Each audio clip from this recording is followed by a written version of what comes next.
is this conference really for? Is it mainly for the insiders, the media people, or are you hoping more clients? And we would love to see more clients come. We'd love to see more of the sellers, particularly in the network area.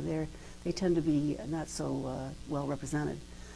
It's for buyers, sellers, even I would say account people.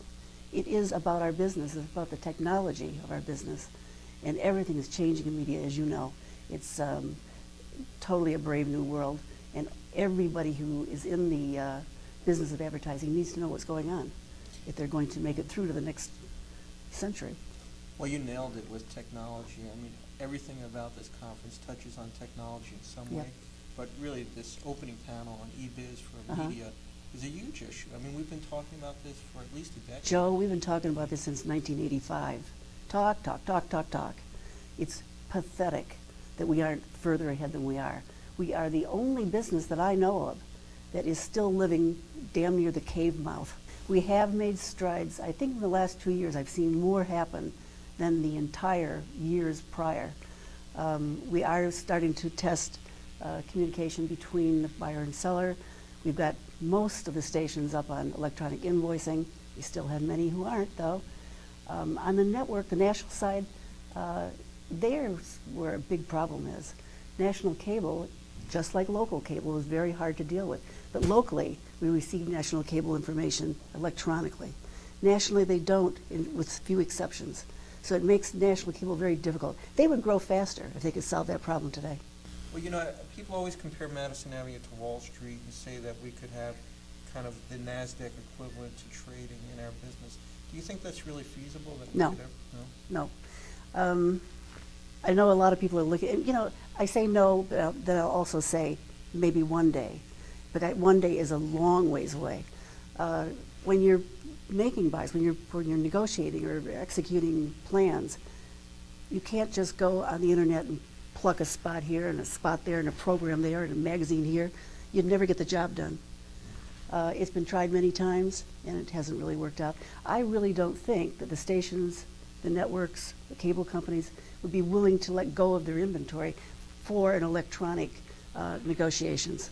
They would have to give up control. I don't think they're going to do that.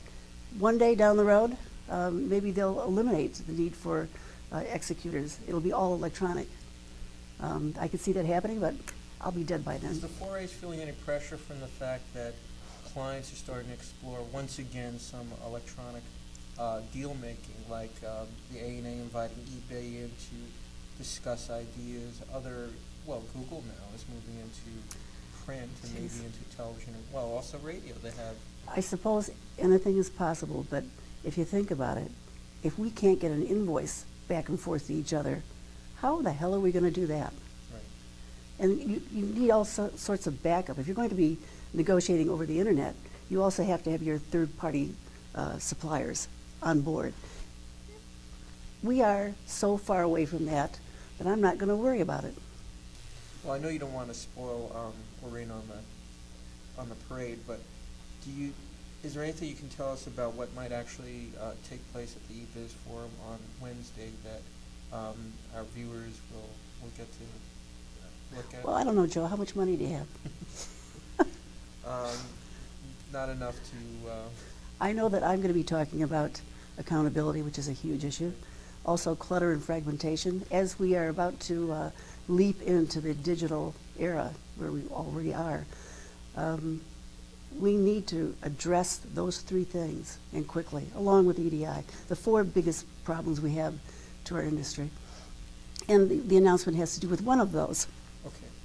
Well, yes, and you did mention that technology is a driver of change of all this, and we focused so far on the whole eBiz aspect of it, but clearly the way we use media is changing too. It's all going digital, it's all becoming more amorphous, it's all becoming nonlinear, and it's all being more and more controlled by the consumer.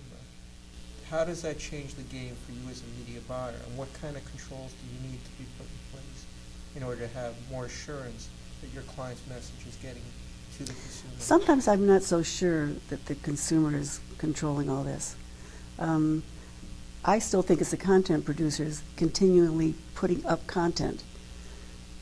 You're going to find one person to watch a program no matter what it is. But I still think it's the content producers. One of the things I'd like to see the content producers do is think a little more clearly about what they're putting on the air. Don't throw up a channel just to throw up a channel. We need to cut the fragmentation down, and it's so dangerous going into digital where one channel turns into 5, and everybody thinks they can put something up that someone's going to want to watch. It just means there'll be one person watching every show on earth. I don't know. No, there's something very interesting coming up at the conference, and I can't say anything more than that. They'll all kill me. Got it. It ties into the accountability thing. Does, Okay. yes. So as much as I probe, I'm not going to tweak that one out of it. Only money would make me change my mind.